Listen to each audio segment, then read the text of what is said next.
Sure my settings are pretty good. Should be right to go there.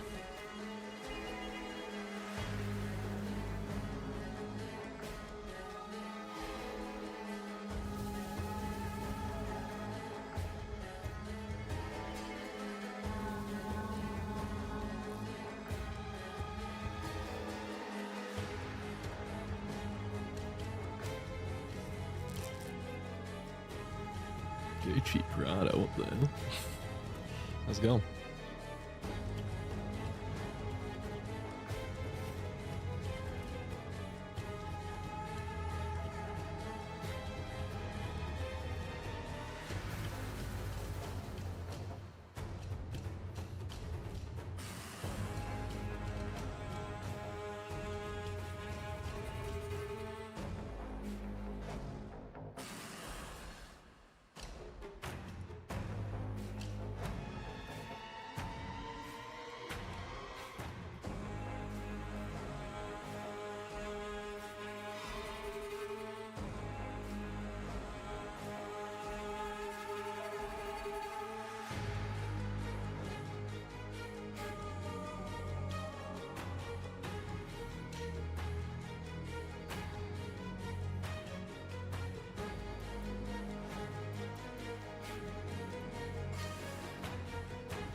Damn, that's a very old go live notification.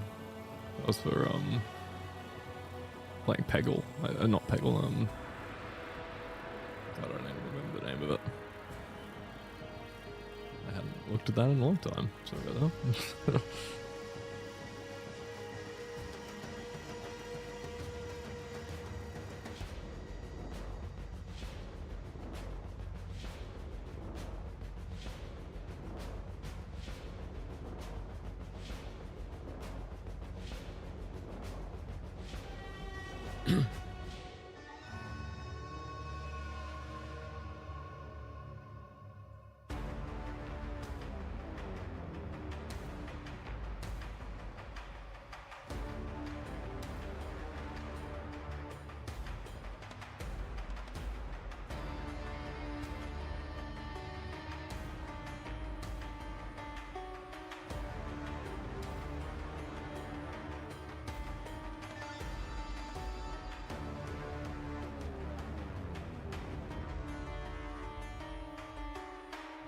So, wrong category. What am I doing?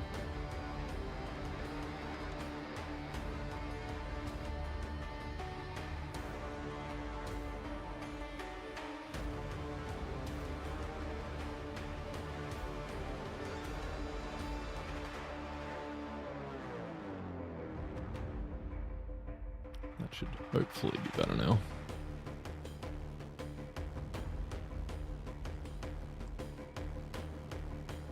Yeah, much better.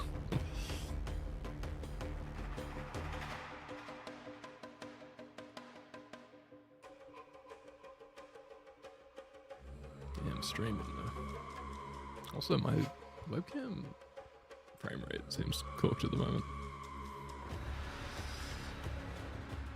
Logitech. Hi, I'm Jonathan Rogers, Game Director on Path of Exile 2, and today I'm excited to show off our new class, the Duelist, which will be available in the 1.0 release on December the 11th. But for those of you who just can't wait until 1.0 later this year, after showing the Duelist, we'll also be showing off a new event based on the Ritual League called the Forbidden Rites, which will be releasing next week along with the 055 update. And after all that, a Q&A with Ziggy D to answer your questions from Twitch chat. But not only that, afterwards we'll be going straight to the final qualifier for the PoE2 races, the winner of which will be going to ExileCon in November to compete in the finals. But first, the Duelist. Now the Duelist comes with a new weapon type that it's kind of crazy we didn't have, swords. And with each new weapon type, we want to make sure that the playstyle feels different to all the others. So what defines combat with a sword? To us, it's that feeling of flow, from attack to attack, and from stance to stance. That's better. And what better place to demonstrate the Duelist's abilities than the ruins of the Grand Arena? The corpses of the dead continue to fight endlessly as the arena collapses around them. And should you get to the center, you'll be able to face Thrax, their champion. The first mechanic we need to talk about is Ready Stance. After using some Duelist skills, you can keep holding the button to ready your blades for your next strike. Normally, your basic sword slash would look like this. But in Ready Stance it turns into a deadly AoE slash instead. Your Ready Stance also has the ability to be upgraded.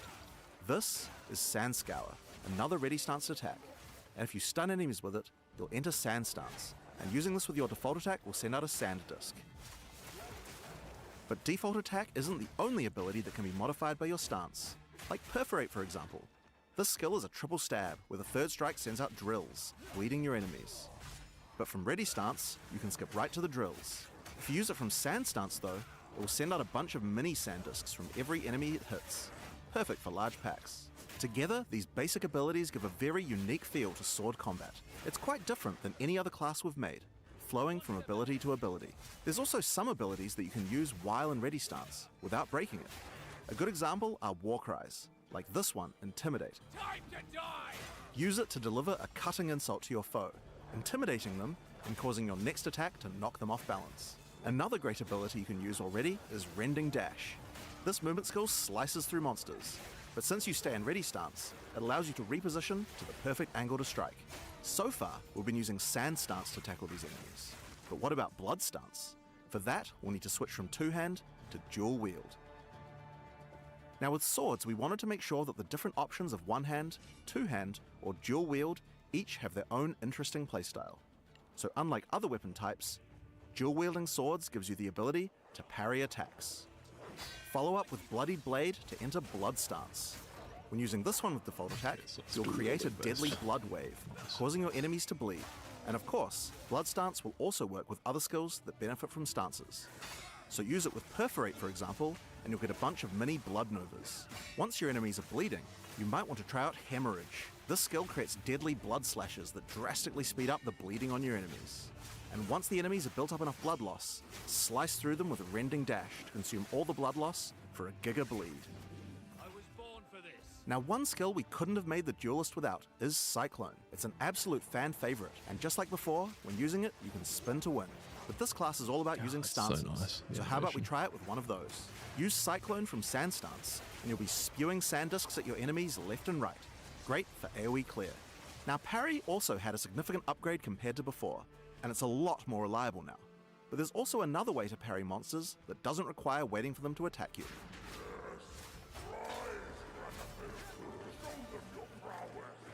By switching to a shield, you can now bash enemies straight out of ready stance to parry them without waiting for an attack.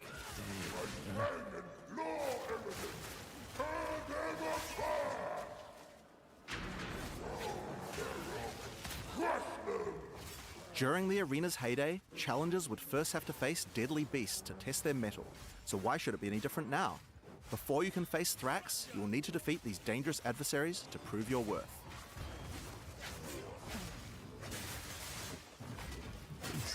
Say, I do hope that this arena that they kind of showcased that new boss is another trick the somewhat Duelist of has up his a sleeves are bestiary buried thing. blades. Earthrend creates blades that slice through the ground towards your enemies, and once in the ground, these blades have a few uses. The first one of these can be done using Charged Slash.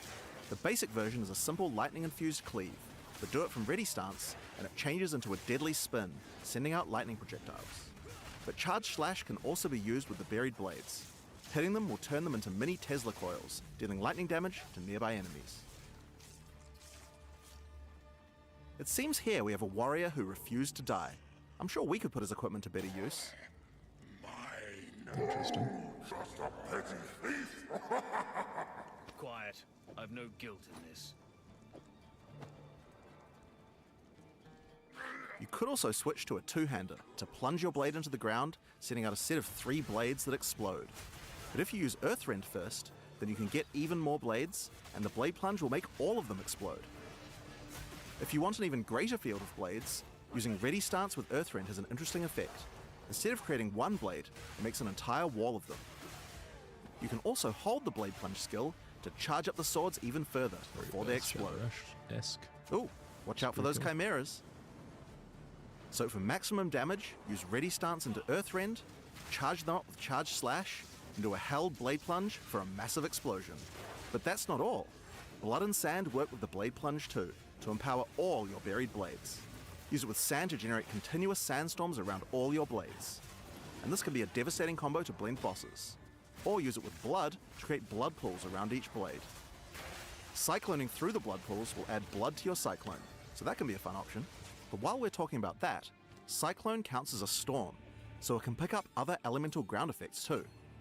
Blade Conduit will summon a bolt of lightning to your blade and create shocking ground, and cycloning through it will add lightning to your Cyclone. Combine it with the blood to get both effects. And of course it's possible to get blood, sand, ice, fire, and lightning all at the same time on your Cyclone. You guys will have to work out a good build for that yourselves. Already you can see from just the tools I've shown you, this class has a lot of interesting combinations of abilities.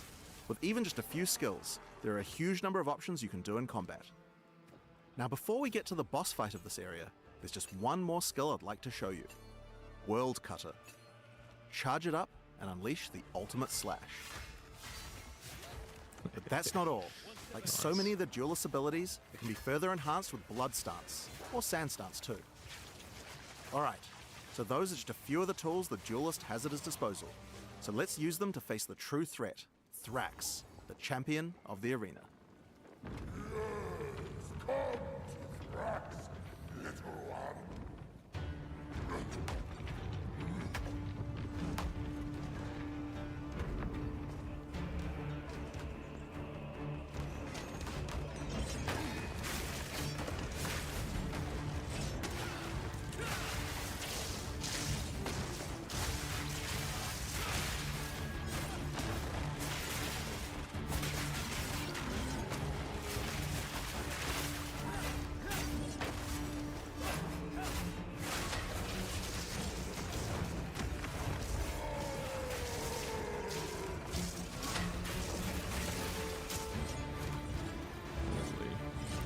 skill play.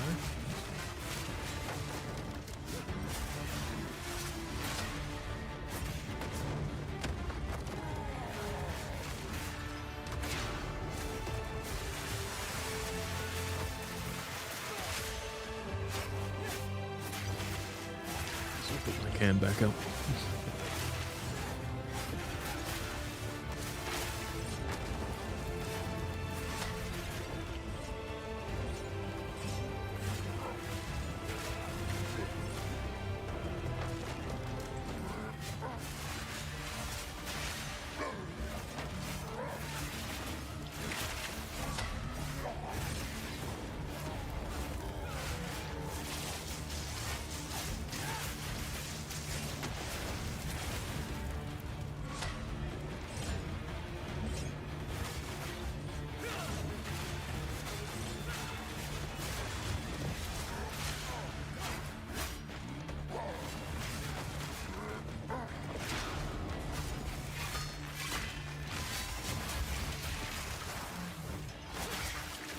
Alright, so that's a taste of what we have in store for the Duelist.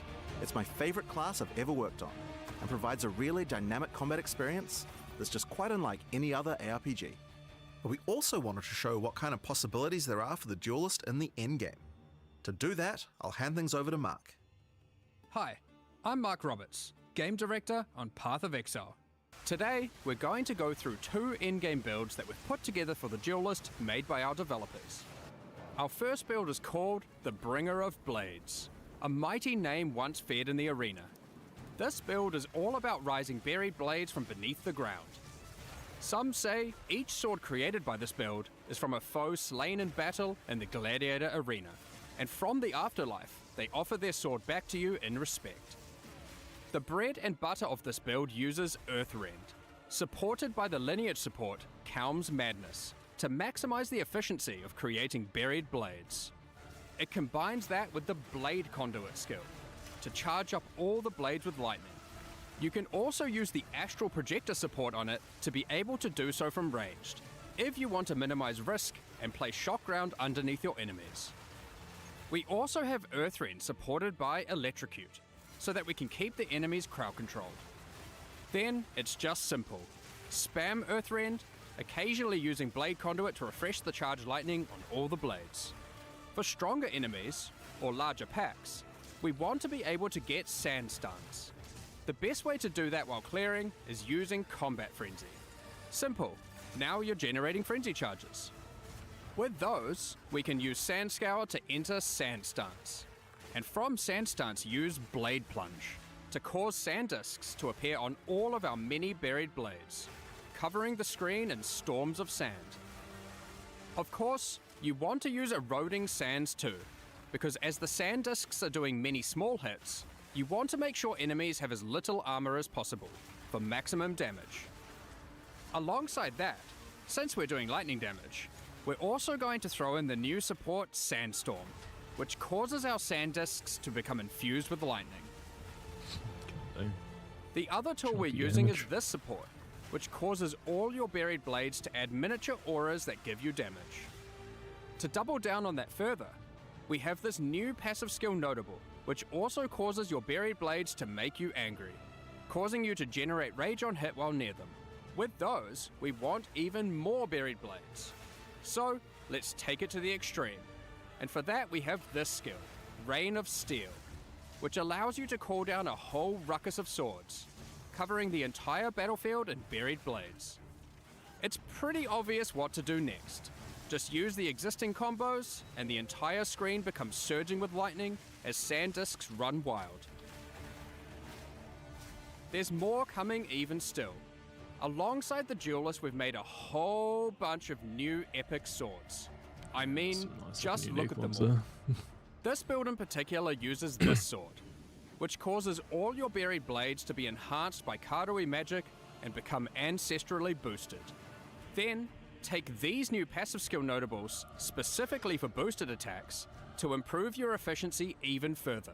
There's a few new ways to boost attacks with the Duelist, and we're excited for you to discover and integrate them into your builds.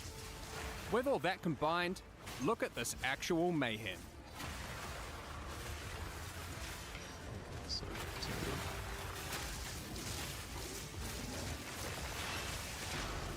Now, we tried to not use unique items on this build, as we wanted to show its potential with just standard gear and skills.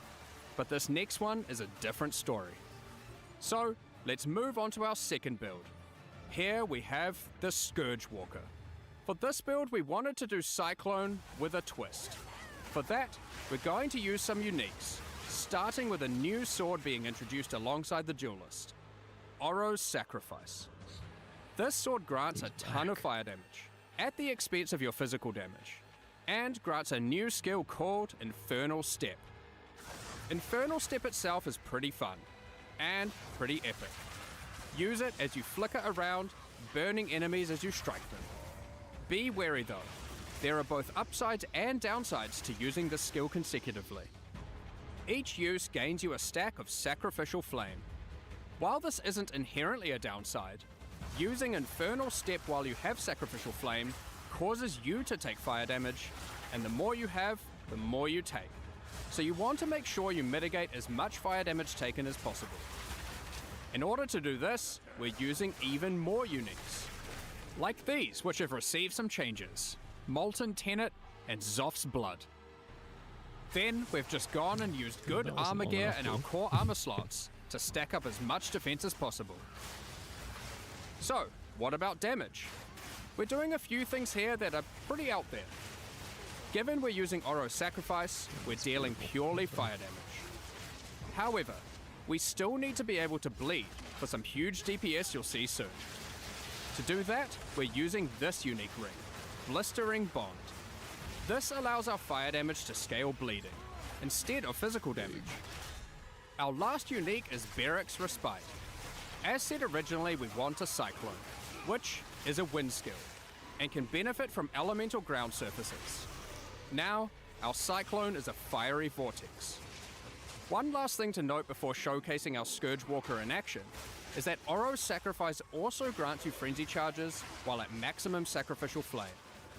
This will allow us to fold Bloodied Blade into our rotation between Cyclone sessions to get Blood Enhanced Cyclone. Alright, now you can see our basic rotation.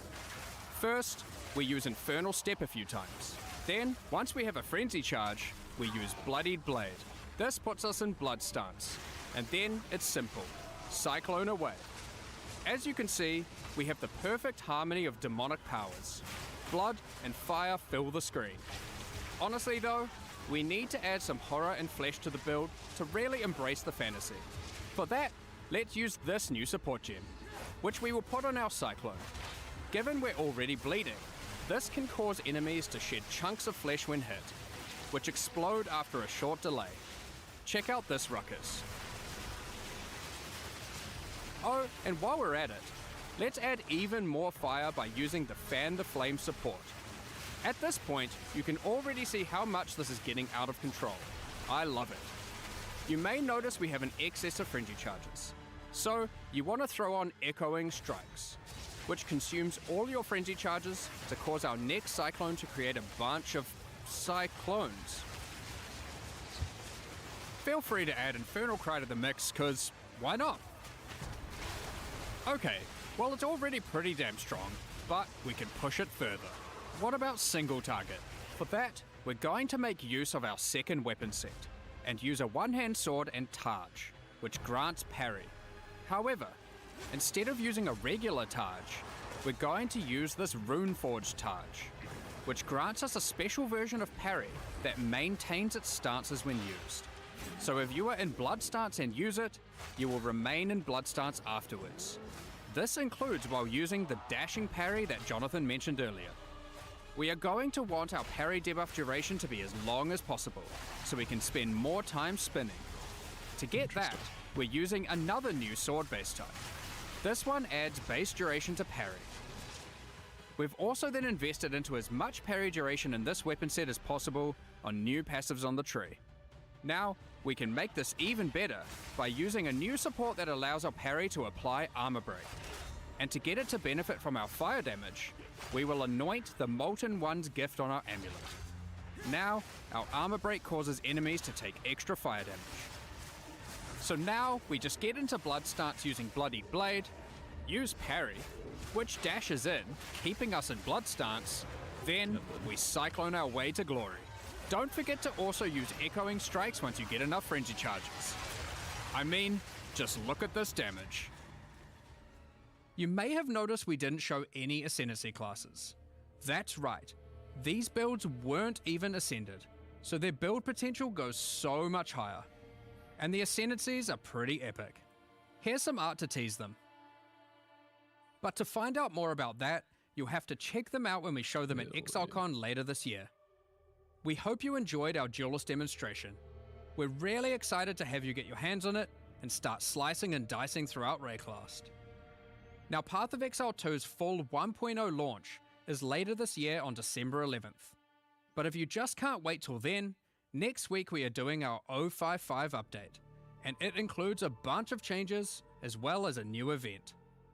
Given that, it's finally time to talk about Forbidden Rites, a new event based on the Ritual League that will be starting with our 055 patch next week.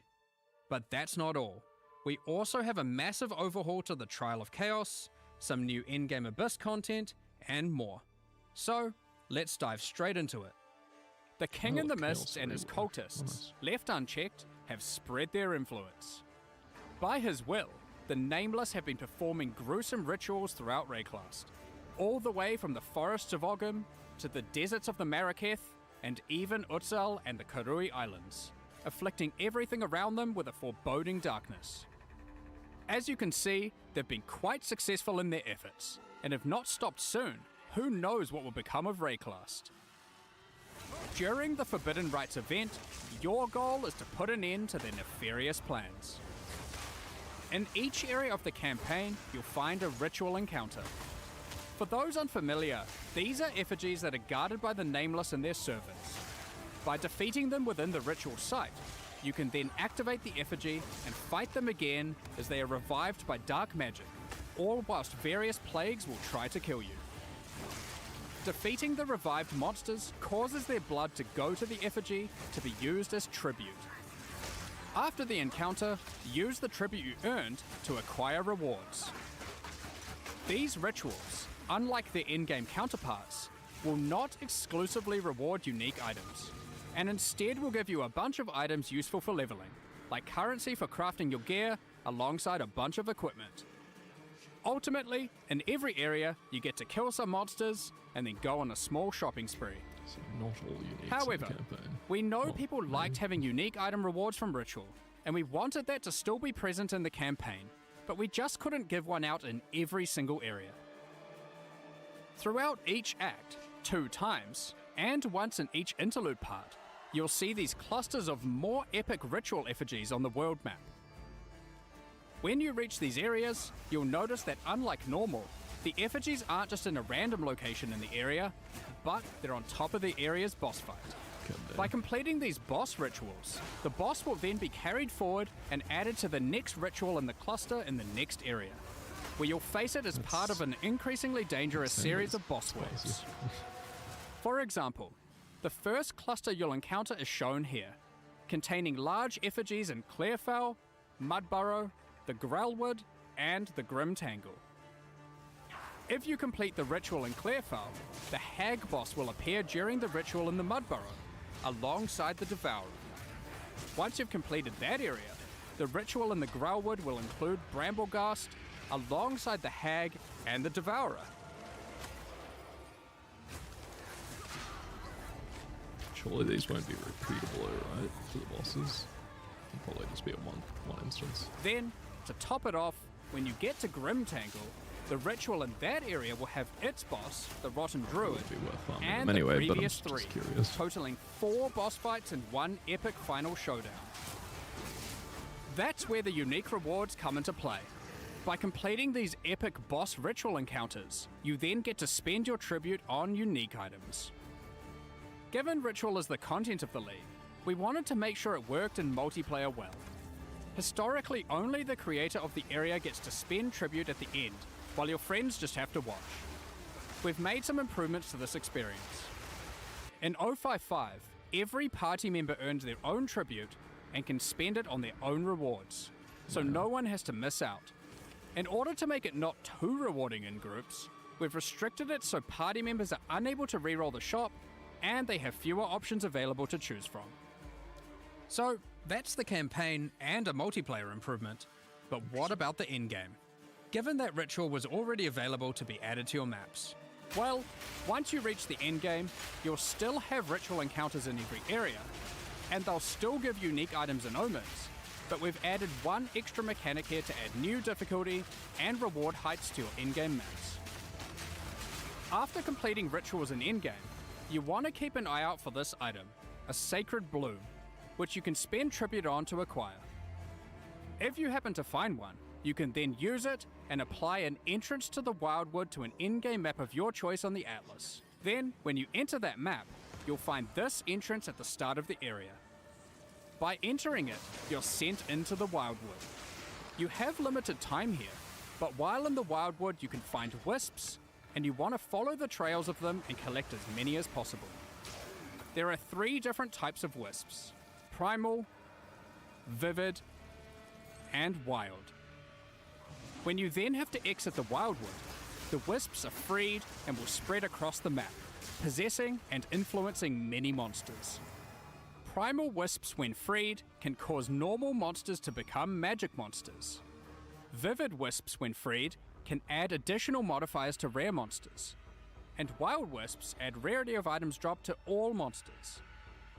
If you're really lucky, keep an eye out for these sacred wisps. I wonder what they do.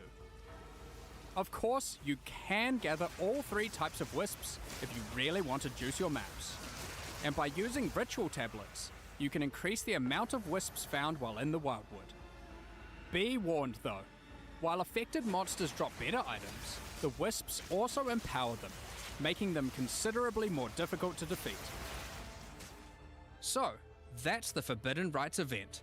While it isn't a full league in the traditional sense, it gives you the perfect opportunity to start in a fresh economy. For those of you who enjoy having clear goals to work towards, this event league also introduces a new set of 8 challenges.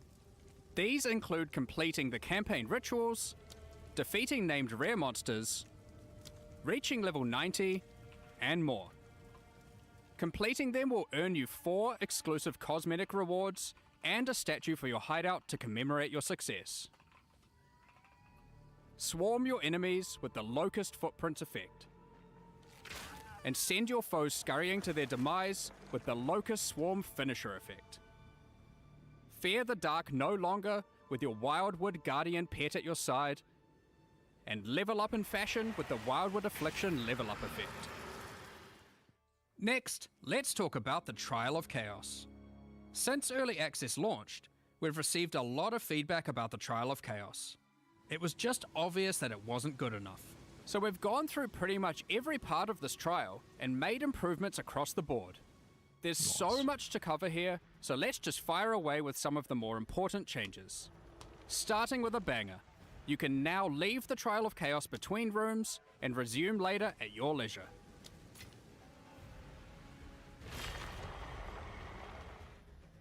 Alongside improving almost every aspect of the encounter types, we've made far more of the rooms just about slaying all the enemies, instead of the more specific objectives like escorting the statue or implanting soul cores. We've increased the size of that pesky elevator and made them more responsive. We've made the doors between rooms open quicker and from further away. We've shortened the distance between rooms to have less running.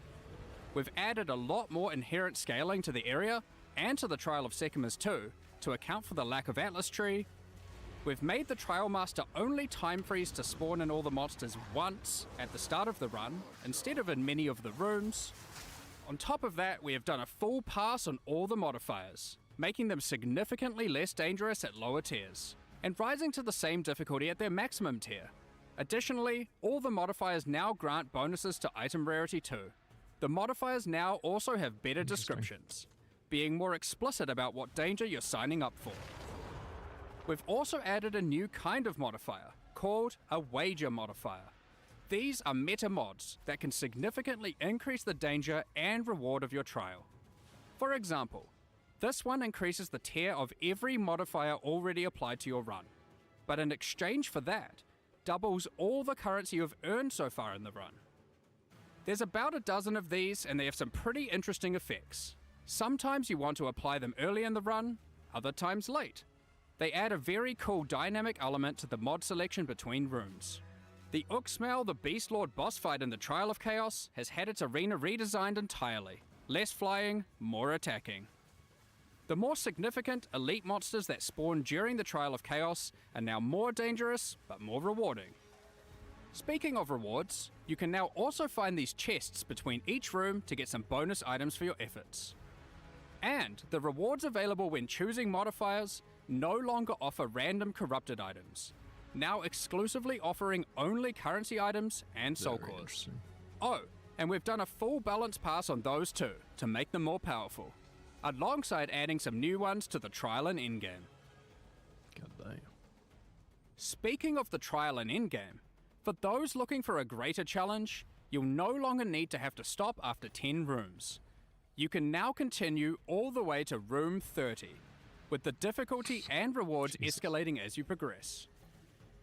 Combined with the previously mentioned wager modifiers, the rewards of these runs can get very, very juicy.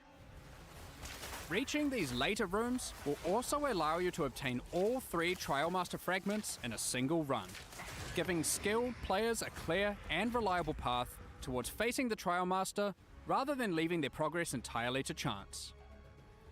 We've moved the functionality of the wager currency mechanic from magic inscribed ultimatums that could drop from the Trial Master into the base mechanic. This can be accessed at the end of every 10th room.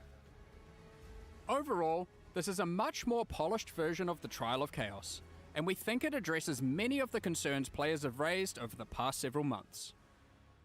When we introduced the new endgame and Return of the Ancients, we wanted the journey through the fortress to feel epic, and it was.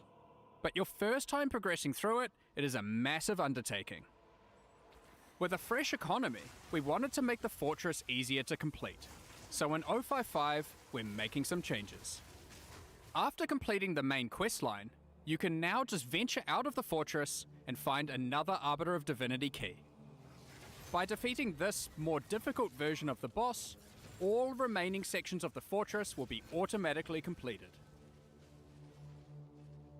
Now, onwards to Abyss. We're introducing a new Atlas feature centered around it. We wanted to add more things to find when exploring the Infinite Atlas, so we've added these new abyssal ravines that can appear. Each map on the ravines has abysses in it, and as you complete each along it, the next map gets more and more rewarding as you push the Abyssal Legion back. When you reach the last map on the ravine, you'll have a guaranteed Abyssal boss encounter. The Forbidden Rites event will not have Runes of Aldo content in each area. But fret not. Pharaoh, Danig, and Expedition content is still going to be available in the Atlas as core, and that includes standard leagues. You can now continue to find expeditions in-game, but from Act 4 onwards. In the endgame, expedition tablets will now be available, allowing for some new levels of investment into the league. Such as having 2 full expeditions in just one area, alongside up to 2 standalone remnant encounters. With tablet mods, you can now even get many sentries per expedition, resembling an almost sentry minion build as you run around and apply runic modifiers to monsters across the maps. The existing Runes of Aldo League will continue to run, so if you want to keep playing there, finishing your endgame and completing challenges, feel free to do so. So that's all our new content summarized for this Event League and 055 update. In case you didn't see it alongside Path of Exile 1's release for Curse of the Allflame, here's a reminder to check out our supporter packs Okay, so they're not and moving mystery you, so box that interesting. release with it, which are now fully available for use in Path of Exile 2 as well. These include the Plague and Remedis supporter packs, and the Curse of the Allflame mystery box, with some epic items including armor sets, weapon skins, weapon effects, map devices, hideouts, a new tracking scroll, some otters, and much more. If you would like to purchase the Curse of the Allflame mystery box, it's available now through the in-game shop and Path of Exile 2 website. For more information, head to pathofexile2.com/mystery box for all the details. We'll also be releasing some cool new armor sets and skill effects alongside this release. Check these out. If you're interested, keep an eye out on the store with the new release. Thanks for your support. Now, we had originally thought we were going to deploy a much larger balance pass in this patch. But unfortunately, with all the other work going on for our 1.0 release, we were not able to get these changes ready in time. Bro. It's been a lot more work than we expected. So rather than deploy something substandard, we decided it would be better to take our time with the balance changes and just release the Event League anyway. All those balance changes that were slated for 055 will now be happening in 1.0 instead. The full release patch is shaping up to be a huge one, and if you haven't done so yet, you can acquire exclusive milestone rewards just by signing up at pathofexile2.com for the 1.0 full release. Also, we hope you join us for ExileCon on November 7th New Zealand time to see what else we've been cooking up.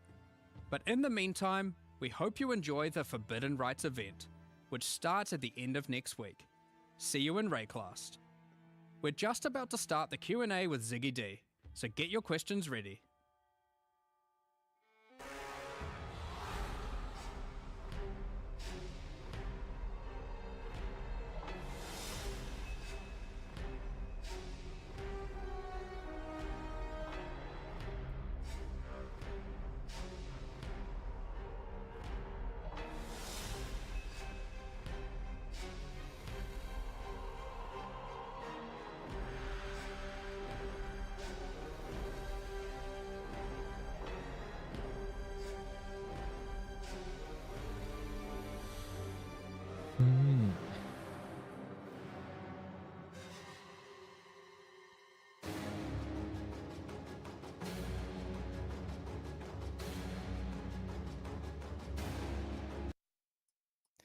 G'day and welcome back, Exiles. Joining you from around the world, I am Ziggy in Australia. We've got Jonathan over at Gamescom, and we've got Mark in New Zealand. So we're all over the place this time, coming at you remotely for some Q&A to talk about what we saw with the Duelist today, the 0.55 event update, and various other little questions that you might have in a bit of a mini Q&A session. Thanks for joining us from all over the place, folks. Jonathan, you're at Gamescom at the moment, where some lucky folks are able to actually play the Duelist.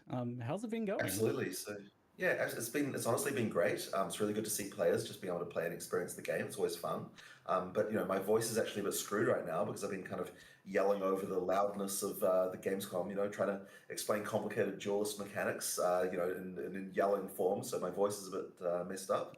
So hopefully you guys can forgive that. But it's always fun talking to to players and journalists and seeing what they think. Yeah, have you been able to get some good kind of in-person feedback there, since you're right there with people as they're playing? Yeah, for sure, absolutely. I mean, yeah, it's great. We've also got Kevin, who's been one of the designers, working on the Duelist as well. He's been able to get direct feedback, talk to players as well. It's been really good. Awesome. And Mark, you're over in New Zealand, where you were just working on the endgame builds that you showcased in that video there, which were pretty spicy. How are things going over there in the studio? Well, I'm at home right now, but it's been pretty hectic. It always is for these deadlines, just pulling everything together. But these in-game builds we just had to put together in the last, honestly, it felt like the last week really is when I was like, okay, we've got to theory craft some epic shit. Let's put it together. And came up with, I said made by developers. Technically that is true, but I kind of theory crafted both of them and was like, let's get cranking. And they both seemed pretty fun. I mean, they were definitely fun to play. Hopefully they were fun to watch, but there's a lot more as well. So there's good dozen builds I had in mind, and I was like, oh, we were going to go with them, and we're going down a whole bunch of different paths, and it just kind of ended up, I was like, I want to do something traditional that uses a bunch of swords and something demonic, because why not? So it was quite interesting that I ultimately just got to pick a fantasy and then make it happen. But of course, the difference between me making builds and players making builds is you have to make a build with what works, whereas I make the build and then I'm like, go and make it happen, development team. Thank you. So change the balance until it works, basically. Yeah. make this a thing. Well, you certainly have a lot to work there with the Duelist. There is a lot going on there. I know, Jonathan, you personally were just telling me earlier that you're like very excited for the Duelist in particular, and that it's the most fun you've had with the game so far, or something to that effect. What is it like that you love about it? I really love this class. Like, you know, I really love melee combat in games. Like, it's something that I really enjoy. And this one really, honestly, I would say finally kind of delivers something that I would say is like peak melee in an ARPG. Like, I honestly really love it. But also just there's so many intricacies to the skill design in this class that's really interesting. Like, I don't think we've ever sort of woven so many different ways to kind of do mechanics with all the different with all the different skills. Like every skill is like designing 3 or 4 skills, honestly, just due to all the different ways that you can use them. But at the same time, it's like it's all quite diegetic, by which I mean like, you know, you kind of like, you know, there's metal in the ground, you electrify it, and now it's like zapping things and things like it's like it's all kind of obvious in some ways, but also kind of complicated too, because, you know, yeah, there's just so many ways you can use everything. There's a ton of nuance to it, but even so, I had a chance to play it last time I was visiting, like a couple months back, and there's some sort of intuitiveness to how the skills end up working together, where you can almost play without reading some of those descriptions. I think, which is good because there's a lot of descriptions you do have to write for those.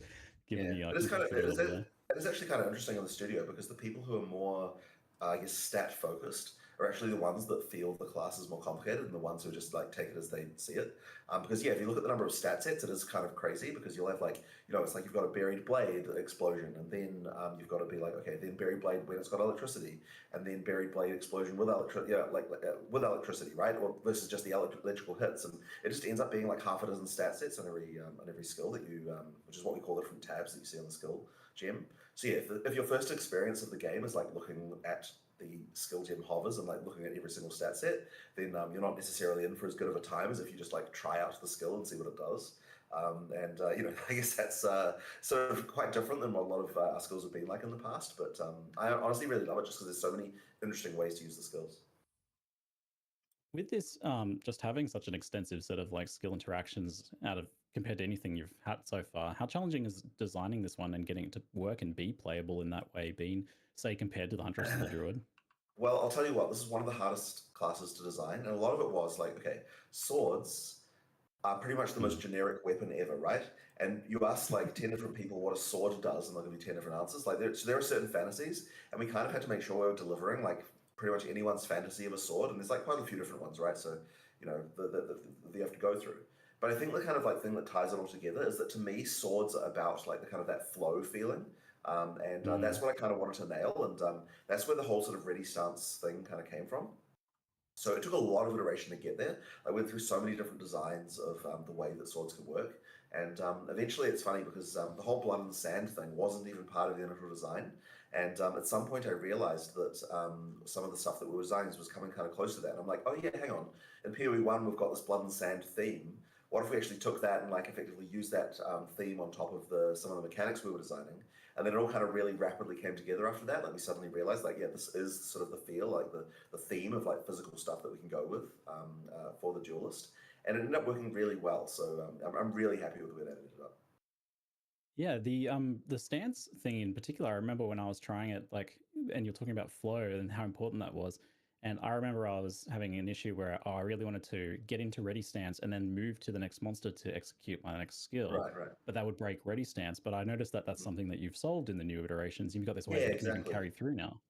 Yeah, so since you played that, we added the idea that there are some skills that you can use without breaking ready stance, and in particular, the rending dash that you can use to sort of dash from one place to another. Having that be an option that you can do without breaking ready stance sort of allows for that repositioning that you can do, and it honestly speeds up quite a lot what you can do. I didn't use it that much in the demo that I was showing, but for actual like practical play, I highly recommend using it because you know, if you're someone who likes to zoom around, then using that skill can really add quite a lot to what you're doing. I think people are probably a little bit confused in general about like the ready stance and the blood and sand as well. So how do those just effectively work ultimately? Yeah.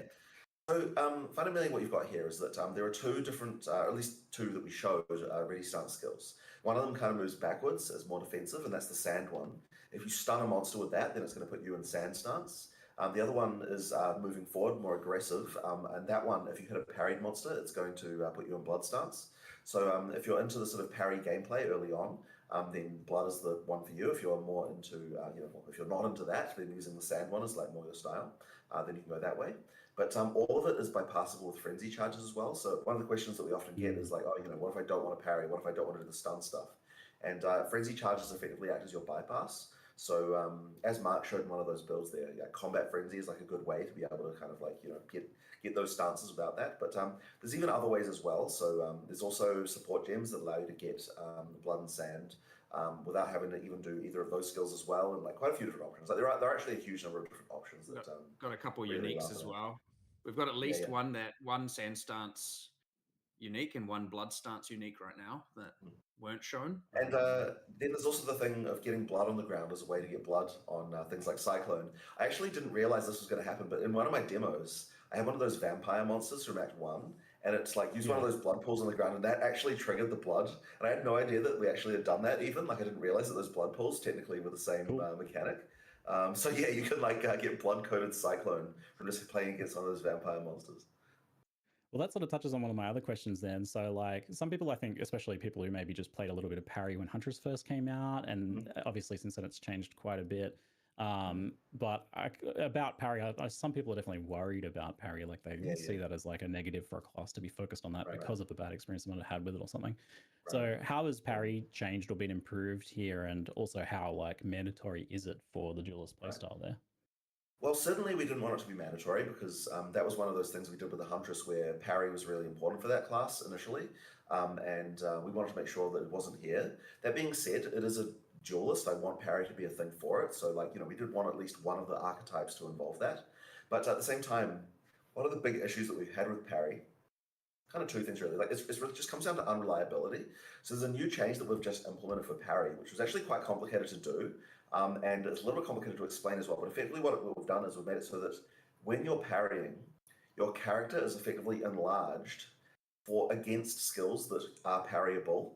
So that means that you'd kind of have this problem before where you'd feel like you would try to parry something and it looked like the monster would kind of hit you, but it just didn't. And that was happening all the time, and like one of the frustrating things about parry. So what we've done is now that we've made this change, it means that monsters hit you much more reliably when you're parrying, and so it just makes the whole thing a lot better. But the other issue that we had as well is just boss fights. Like some boss fights just don't really have a lot of parryable attacks. And that's where the shield thing comes in. We can do the shield bash to allow you to parry a monster even when they're not attacking you. So that one's kind of like, it also can be used during clearing as well. But I sort of saw that as fixing like the boss fight problem of like, just some bosses just don't have abilities that easy to parry. So it makes the whole thing a lot more reliable in any context right there. So both of those changes together really do improve the feel quite a lot compared to what we had before. And honestly, like I love to parry personally, but as even with that said, we know it's not for everyone, so we wanted to make sure there's other options too.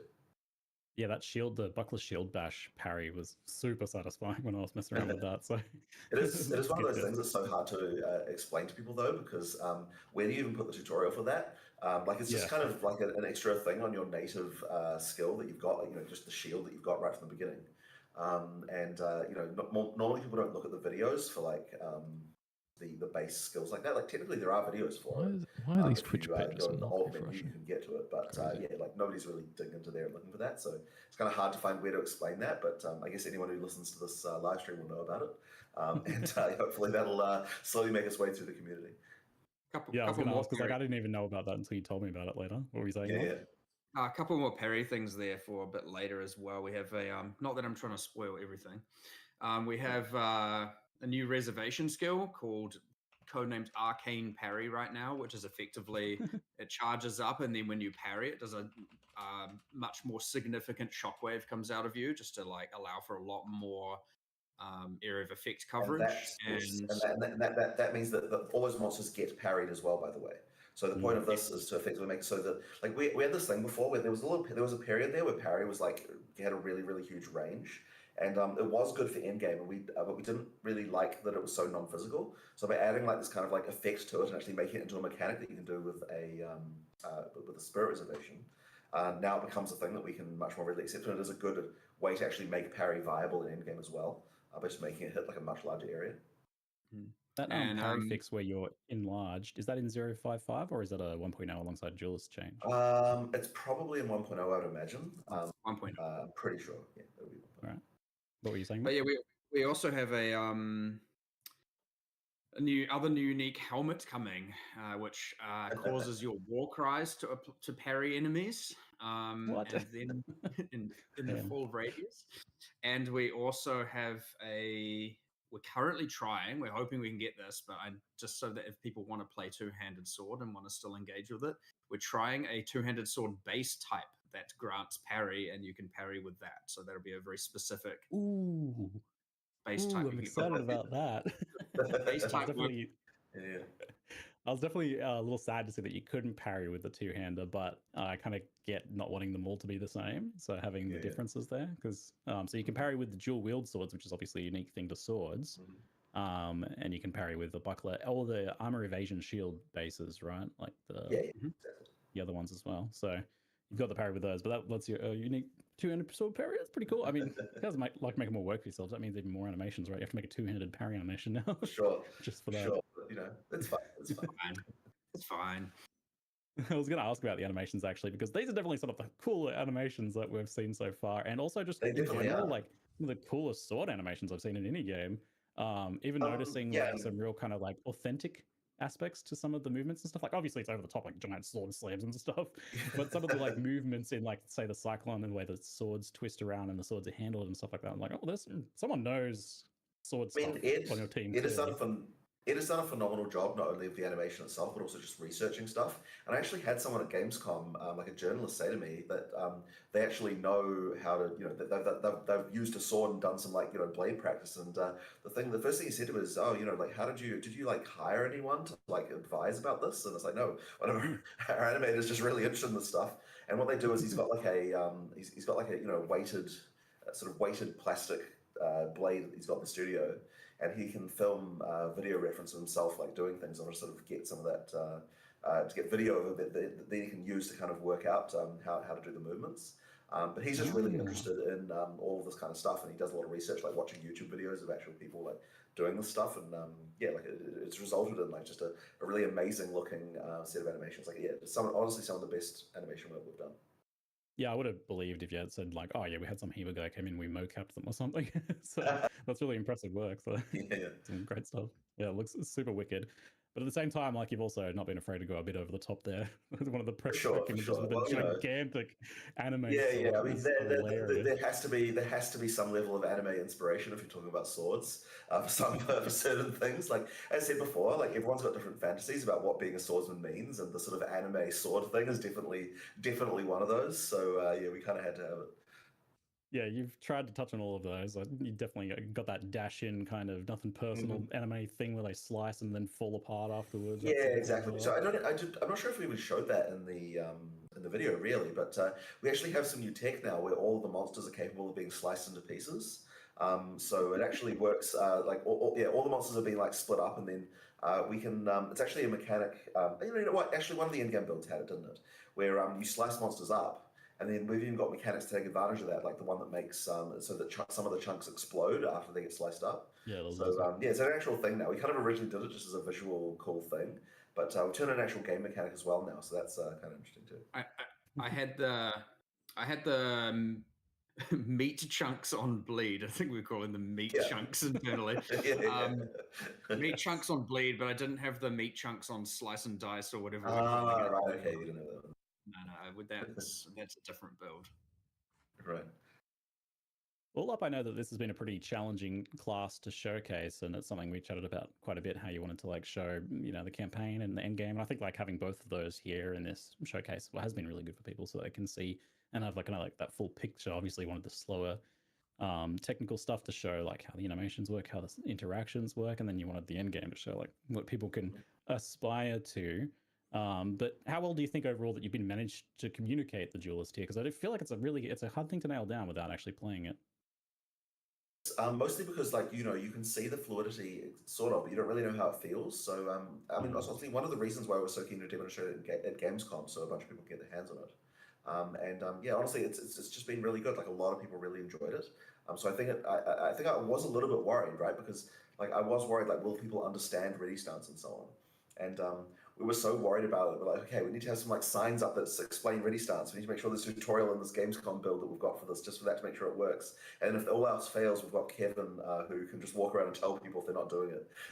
That's the just like really certain that everyone understands the mechanic. But yeah, like honestly, once you feel it, once you feel the flow, it totally makes sense. And honestly, even like some of the design meetings I'll have, I'm just like sitting there, just like doing ready stance attacks. I'm like, oh, like I'll sometimes just like lose track of time, just sitting there like doing it. It's just so fun to actually do. Yeah, I really enjoy that part. So those endgame builds look very spicy. I know a fear was that like some people would feel that swords were too weak or too slow because you were showing just that early campaign side of things. Yeah. But if anything, after seeing like those endgame builds, I'm wondering like almost the opposite. Is like, is there a risk here that like the endgame power level of players has just become so high that opportunities to enjoy some of that deeper gameplay is becoming like too far and like too few and far? It is a potential concern for sure. Balance will be tricky, I suspect, to get right. Well, you know, all those things you saw like the current balance, but maybe Mark, you've got some more theories about that. Those builds when they were getting filmed, I was like, they're just too strong. They're too strong. And I think even Jonathan, you had some feedback. You're like, just make them a little bit weaker. Like you don't need to one hit literally everything. Mm-hmm. And I was like, we're already filming these in tier 25 map equivalents with like I know. There was a problem at one point like that. Unassended. I'm like, what am I supposed to do? But yeah, they're just there's some obviously though with like putting together a class for demonstration purposes for like a convention and to put together these builds. Like obviously we still have some more work to do with respect to that balance kind of side of things, but it's definitely very powerful right now. Some of that DOS has to calm down, but that's okay. You know, we'll get there. These things take a lot of time to iterate on, and of course, we have till December 11th to do that. So I'm not concerned about the amount of time. In fact, we've never had a class this ready with this much time, so that's a good thing. But yeah, it means we can make even more builds, get even more ready, have the balance be ideally in the best spot. Hopefully players will agree, but we'll see. But yeah, definitely. I would say right now it is too OP for sure. Like, it's. I mean, I've played through the campaign a whole bunch of times on it, and I'm just like, you know, I shouldn't be this powerful. Like comparatively with everything else. Like I get that people at Gamescom might not have the same kind of, because like that's you're starting in Act 5, you're on a pre-made character. What is the gear even like? It's like not necessarily optimized and all of that. So, you know, people there are probably going to have a different experience. But sure. You know, what you see is very strong. Also... But again, and that is filmed in. I understand tier 25 map. What does that mean? We have, obviously, we can just set the levels of any area. That is a tier 25 map equivalent of filming for those in-game builds. So, yes, there are some power concerns, but it's, again, with this much time, it should be pretty easy to deal with it. It's nothing new, really. Yeah, I mean, so this is like way earlier than you've ever been able to showcase class. So getting that hands-on in the public, it gives you lots of time to make those tweaks and see all those points that people are like, oh, people keep missing this detail as you're going around and being like, oh, you can do that. You'll get to kind of learn where those pain points potentially are. Mark, I noticed a Bejeweled implicit on Oro's sacrifice. What does that mean? Yeah, well, okay. I've mentioned a few cool base types. So we just to clarify, there was the two-handed sword with readied stance. With parry. Right, and these are base types. So we've put a lot of effort into making the base types of swords real like epic. And honestly, I want to then propagate it to every other weapon type. To be honest, so we've got, just to clarify before we get to Bejeweled, we've had parry two-handed sword. We showed a base parry duration one-handed sword. What was the other one we showed? Two-hander.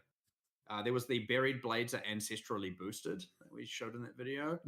And then Oro Sacrifice has Bejeweled, which is the base type property of the Twilight Longsword, I believe it's called.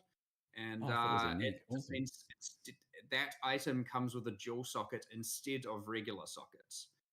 So it's not necessarily better, but it's sort of interesting, and it's trying to just create a bunch of different things with all the different base types where,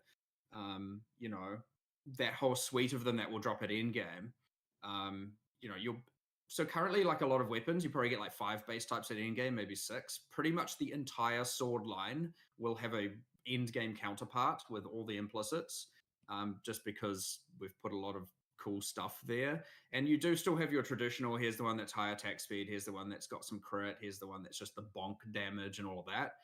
But then all the others we've tried to make sure have really special implicits, and that includes the base type of Oro Sacrifice. So yeah, hopefully people enjoy it and think it's cool, but I definitely was pretty excited about it. And honestly, I find now the base type itself like has some build enabling properties, which I would say hasn't really happened before. So I'm excited to see having that extra axis of like, damn, what sword do I want to use? There's like 3 or 4 options here. I don't know what to do.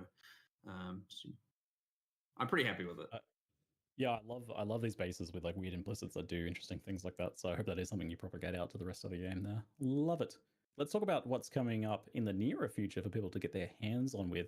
But first, you did mention that you were hoping originally to get a big balance pass in 0.055 in the lead up to launch, but now that's the bulk of that at least is being pushed until launch. Is there some stuff that you feel like you really want to get in before then, though? Is there anything that you do want to get into 0.55 potentially? Well, want to and realistically possible are the 2 things that are at clash here. I wanted to get all of it in. It just wasn't coming together in a way that wasn't just going to... Like, the things with this is you can't like half-ass it and deploy it. If you remove all of X and don't do all of Y, it's just like, okay, why did you just remove all of that? I don't understand. And we weren't just able to bring those packages of changes together, especially while we've got a whole new class in development, getting fully balanced and prepared.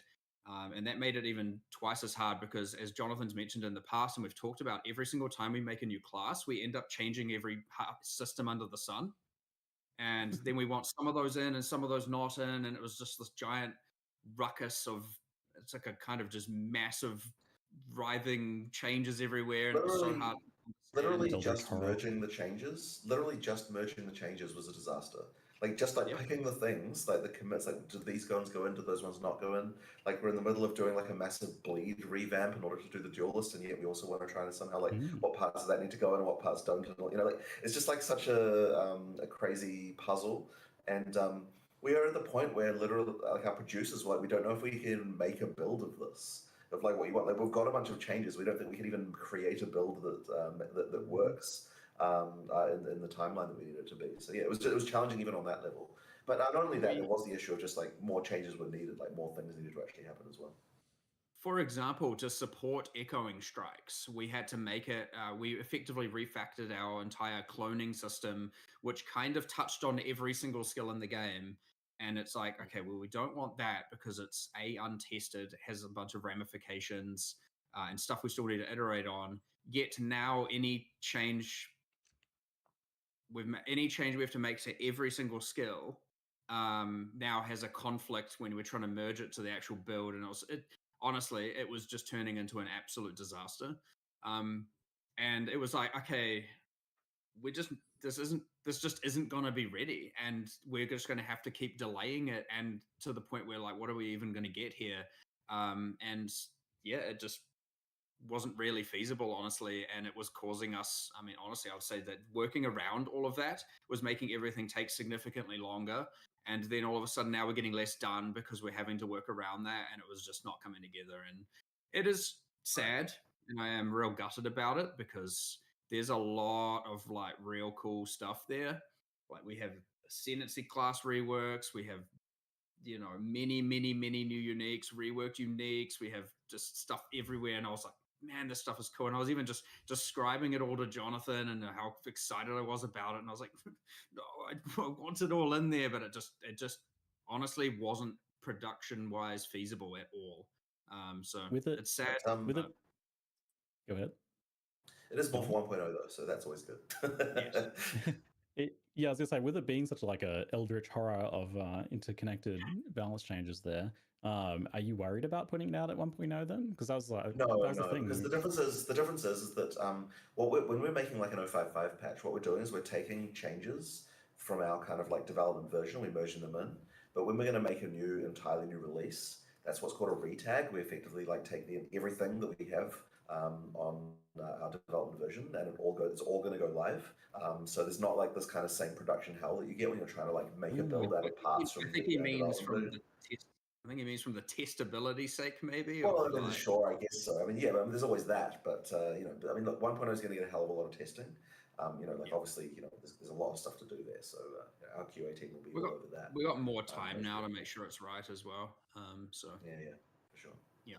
Since most of the balance changes are being deferred to 1.0, I won't like dive into too many of the balance related questions at this point, since it's all still obviously quite a ways away.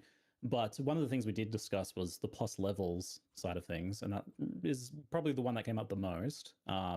And I know you guys said in the past that you were reviewing some changes in 0.5 from that to see how that they landed. But it does seem like plus levels are still seen as quite a bit of a problem, crowding out uniques and increasing inavailability in some cases as well with some of the stuff from the Runes of Aldor. So how are you feeling about plus level balance overall at this point now, or moving forwards towards 1.0? Is that on your radar there? It is still on the radar, yes. I haven't actually done the changes for it yet, and I don't 100% know exactly what to do, but I mean, we've had probably 15 discussions about it now, so it's one of those, it's turning into the next dexterity for sure. And we'll see. We'll end up somewhere for sure. I just don't know exactly what that is right now, but it's the second on the spreadsheet. There's like a spreadsheet called Mark to do something, and it's the second one. So it's what's number one out of interest? We're having another balance meeting today to discuss it. So what is number one? It's probably just whatever I added last. Number one is reserved for this hasn't been sorted in the list yet. Okay. Because I just insert at the top of the sheet when I add stuff. So and then it gets reprioritized. But that one stays at number 2. I see. Okay. Have you guys discussed like some of the things being kicked around? I've seen like, I don't know what's a good solution and what's not and for what reasons here, but have you discussed like, maybe like level 30 is the cap that you can reach for gems, or limiting the amount you can get there? Or is it more of something you're looking at, it's maybe just about getting the numbers right, like we just want to bring those down to certain levels? Where do you kind of feel it is? Caps have, there is a cap, but yes, caps have been discussed. I think the important thing we want to do is not kill. Well, honestly, I would say there is a few problems with like caster itemization, and I want to make sure that we don't just take away that itemization. Even very early in the game, caster itemization isn't as good as it could be. But it's really hard when you're dealing with fundamental mod pools. Like even early game runes are not as impactful, obviously, for casters, right? Where you get like flat damage ones for attackers and casters don't, and it propagates all the way through. And I get that some of the leagues have added some, breach caster items, for example, have added some in-game itemization, but there is a more fundamental problem here for sure. So I just don't want to make the itemization for casters worse. Let's make it really. That's honestly how it is. Yeah, it'll be interesting to see what you come up with there then. I get that it extends further than just casters, but like that's the main thing of not wanting to ruin. Yeah, I know everyone, separate discussions there. Everyone has a different perception of like, what is good itemization or not. I'm talking about just generally what we believe to be good itemization, as opposed to I don't necessarily see an inherent problem with plus levels. I think it's just that the power level of it and its availability is high to the point where it does crowd out other item choices. So it feels like you're, if it's not that, then it's not worth using effectively. We definitely have a thing right now where every single caster unique that gets made, it's like doesn't have plus gem levels, sucks. And 1 out. Even with all of the new uniques we've been making, it's like you kind of want to default to be like, this needs +4, this needs +6, this needs plus, and it's like, do we really have to put this on literally everything? Yeah, but to compare, like, in the same way that you're making when you're making a weapon, like generally you can't just be like, nah, I'm not going to put any damage mods on it. So like a martial weapon. So it just doesn't feel quite the same. And I do understand why. I've discussed that before, but anyway, we'll see what happens, but we will do something. All right. So the Forbidden Rites event, so just to clarify for folks, this being an event is different to a regular expansion. It's a different thing entirely. It's not a league and expansion in that same way. So what of the changes that you talked about are specific to this Forbidden Rites event versus core game changes here as well? Yeah, so this is our first time ever that we've had a league be both running and core. And we just noticed there was a lot of people still playing Runes of Elder. We didn't want to end it. So we wanted to keep that running. So we've had to do a large number of hacks to both support something being core and not. But it's weird. The tablets are for the event and standard league. So because the league is in every area in Runes of Elder, you don't get tablets to further it. What else have we changed there? I mean, you don't get remnants in every area during the event, but you can once you start using tablets. And it's honestly for those who've obviously played leagues and seen leagues go core, or people who played our previous leagues for PoE2, like Fate of the Val, and then the temple became core. Ultimately, it should feel like all the content from Runes of Elder is now in its core state while you're playing in the event and standard leagues. And if you continue to play Runes of Elder, you should notice no difference.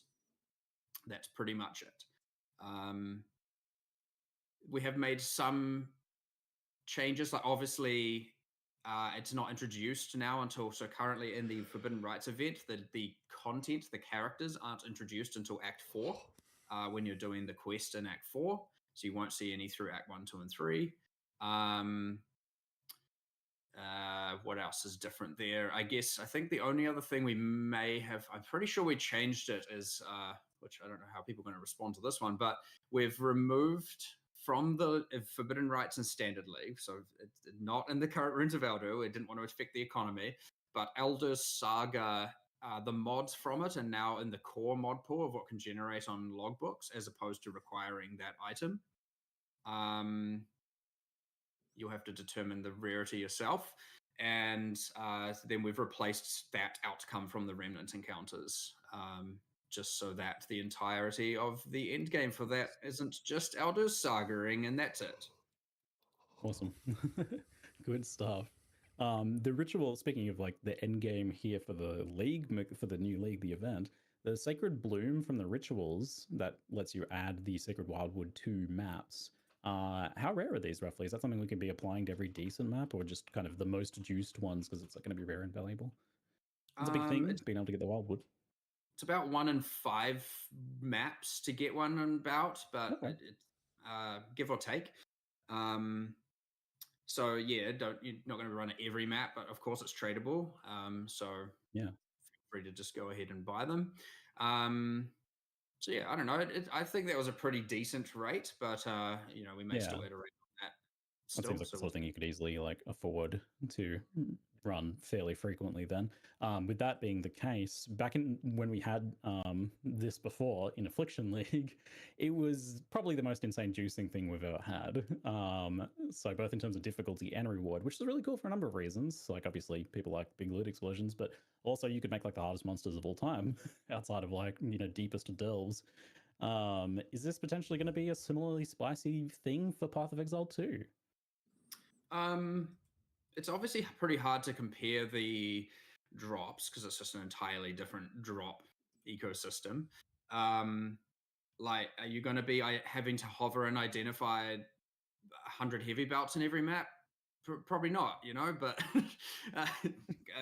for those who, that is my strict memory of Affliction, is like, I am so sick of looking at heavy belts on the ground. Yep. I think they actually got 2 mirrors in that league as well, which I feel like shouldn't happen, but maybe even more than crazy. I've only ever got one in more. Yes, I have equal memories of Affliction. Don't worry about that. But the way that the wisps scale the monsters is a bit different anyway. So instead of just rarity, PoE1 did rarity, quantity, and chance for items to be currency, I believe as it was. Instead, here what we've done is blue wisps turn monsters magic. Normal monsters magic, yellow wisps add mods to rare monsters, and purple wisps add rarity to everything.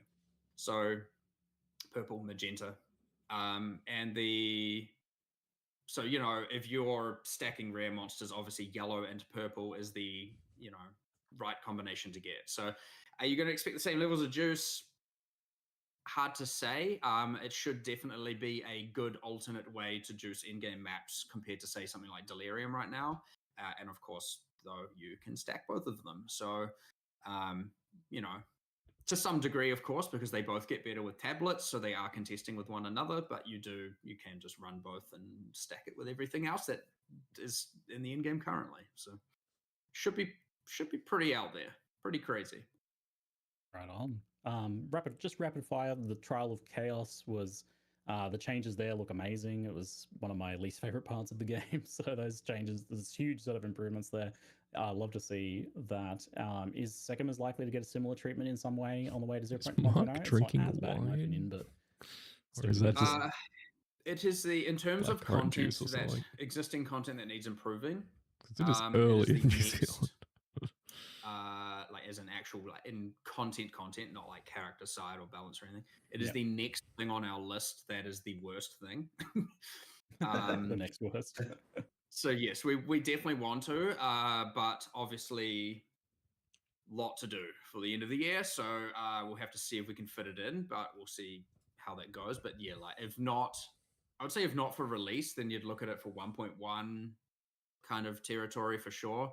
But honestly, the changes we made to Trial of Chaos are like it's so much better. Like holy, oh my god! And it should never have been in that state. Like I was writing and reading all the patch notes, and I was just like, we should never have had to write this. This should not have ever needed to have been a patch note. This is like horrendous. And I'm sure when we get to the Trial of Sekimas, we're going to have a similar situation going on. So. It's not as bad. At least there's like a kind of strategy there to some degree and ways to make money and, you know, divines. But yeah, it needs a substantial amount of love for sure. Awesome. Good to hear it then. So a few more rapid fires on the end game. The challenge level of end game caps out pretty early currently. That's good for build diversity, honestly. But it does mean that there are some limited options for like testing your more powerful characters. Uber bosses and more challenging like end game content. That's something on the radar for maybe for 1.0 or something. I don't want to commit to like higher tiers of boss content and difficulty to too much of a degree, especially with respect to Uber bosses, until we have the character balance in the right spot. And in theory, 1.0 should have them in the right spot. But you know how balance goes with these things, with live service products in particular. And similar to PoE1, right? It's every single league we have balance changes. So it's one of those infinite tasks. That being said, I definitely don't want to add Uber boss content until we've felt like that's in a stable spot for sure. I actually went out of my way to play a number of kind of atrocious builds this league. Just like I picked literally the worst thing, the things that were being played the least, and I played them. And honestly, fighting those pinnacles with those characters was insanely difficult. And I was like, if we were to add content beyond this, it's just impossible. It's just not going to even be possible. It was actually like, and I played a good character as well, and I was just like, okay, we need to, we've got some work to do here before we go and create a bunch of content that a bunch of players will literally never be able to even achieve, even if they did everything right, because the character balance is the low end is just not in the right spot at all, and honestly, the very very top end, the top 1% kind of builds is not in the right spot either. So, once we get that, I'm hoping to be able to actually start, you know, thinking about it. But I mean, the Wildwood will go towards making things harder. So rest assured. Yeah. Some juicing potential there. There's been a few questions about the state of tablets, focusing on tablet management, trading, rolling them, the work that kind of goes into getting the modifiers that you want for your in-game farming strategies. You get it compared to things like scarabs, which have those set effects. So they've got that double whammy of like random modifiers and the limited uses. What do you like or not like about current tablet design? Is this something you're thinking about at all, or is this kind of the first time you've heard that brought up? How are you guys feeling about tablets overall there? We've actually discussed it pretty in depth recently when talking about PoE1 with respect to like the current state of endgame there and talking about all of the changes we want to make around there and how it compares to PoE2 and what parts do we like and not like. Personally, I really like the tablet, the mod rolling side of things. And what we've found is generally over time, there is at least an audience that are more aligned towards wanting determinism, and thus the mod rolling can get phased out. And I actually think that this has been a big part of the discussion where we're looking at this. I feel like by adding more determinism and removing these like random axes, the strategies end up becoming quite dull and then have to just be balanced around that determinism, and then they get neutered, and then you've just lost kind of everything because everything is all equal and everything's all balanced. And it's had that effect. Like, definitely it's had that effect as to where the fine line is between the kind of mod rolling and the determinism. I'd say that it's something we still have to kind of figure out, but I'm quite happy with how that is right now, where there's like some crazy stuff you can do, but it requires specific tablets with specific mods. And so, yeah, I immediately caught us. We were actually doing this for 055. I was like, all of a sudden I saw a bunch of the really spike modifiers getting kind of like people pushing to nerf this, nerf that, get this in line with the rest of the content. And I was like, let's not do that right now. I think there's one or two that like, okay, I understand the beyond reason, but I was like, let's pull back some of that because I want to actually reevaluate how much power you should be able to get out of these random modifiers as opposed to things that are just baseline always on. So yeah, there's still some evaluation to do there, but personally, I'm quite happy with it. I love that you get some tablets that are out of control and cause you to have, well, my recent demonstration, an army of sentinels or sentries following you around, adding runes to everything. We have some crazy stuff with the Expedition. I mean, the Expedition tablet mod is actually a lot larger and has a lot more spike stuff at the top. So I'm actually quite curious to see how people feel about that in the Forbidden Rites, to see how that plays as well. We've tried to make sure that mod pool is larger than the other tablet mod pools to see if that is a something people resonate well with or not well with as well. So yeah, you can. Okay. Anyway, my point being, like, we're still discussing it, and we're still kind of testing some stuff with the tablets, and Forbidden Rites will reveal some of that. But ultimately, personally, I'm pretty happy with where it sits overall. Awesome. Yeah, it's good to hear it's in discussion then. One thing I saw that was like maybe an easy win was to get bookmarks in for the in-game trade, because I think people use that for convenience when trying to trade this stuff, and being able to set those up and bookmark those would be pretty sweet. Pretty sure that is a thing. Oh. So yeah, we have favorite trades and recent trades as two things that are internally, as of yesterday, implemented on PoE2. Oh, hell yeah. Awesome. I think it was on gamepad and or console, and now it's on keyboard mouse as of yesterday internally, and that we should be able to get that into 055. Yes, excellent. Easy win. Good to hear. Well, I will let you folks go, and we've got a race to prepare for to swap over to here in just a moment. Looking forward to casting out as the grand final of the qualifiers. Yeah. It's going to be a spicy one for sure. So thanks very much for joining me, Mark and Jonathan, for the Q&A here once again, and best of luck with the rest of the Thank you very much for hosting. It's always a pleasure to have you to ask the questions, and hopefully you guys enjoy the Duelist when you finally get to play it on December the 11th when the game comes out. Look forward to seeing what you have in store for us at ExileCon as well. We'll see you then, absolutely. Maybe. Well, there's certainly a lot more stuff to announce. Yeah, thanks everyone. Cheers. See you later. All right, very good. I'll end the stream there. Thanks for stopping by if you did. There's hesitations around the reset, but I'm still pretty keen to check it out. Obviously, the no rebalance is upsetting for the hardcore players, because it's just life builds are so distant from being viable. It feels like it's so tough to make happen outside of the stupid loyalty stacking Spirit Walker and stuff with the Scepter. Which that's all fun and all, but should be definitely rebalanced as well, and not stacking loyalty perhaps. At least not getting to a cap of 100% damage taken.